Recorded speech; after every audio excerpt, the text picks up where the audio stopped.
तर मित्रांनो, आज आपण जाणून घेणार आहोत मिरचीचा आकार सरळ न राहता वाकडा तिकडा होतो त्याचे कारण म्हणजे त्यात पोषण तत्वांची कमतरता.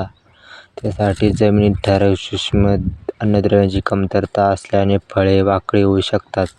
पहिलं कारण म्हणजे कॅल्शियमची कमतरता. यामुळे झाडाच्या शेंड्याकडील पाने आणि फळे विकृत होतात. आणि दुसरं कारण म्हणजे बोरॉनची कमतरता.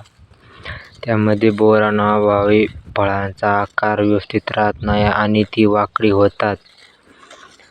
आणि तिसरं कारण म्हणजे की जर आपल्या पिकावर किडींचा प्रादुर्भाव असेल तर ते आपल्या फुलोऱ्याच्या टप्प्यातून त्याचा रस शोषून घेतात आणि फळे वाकडी निघतात.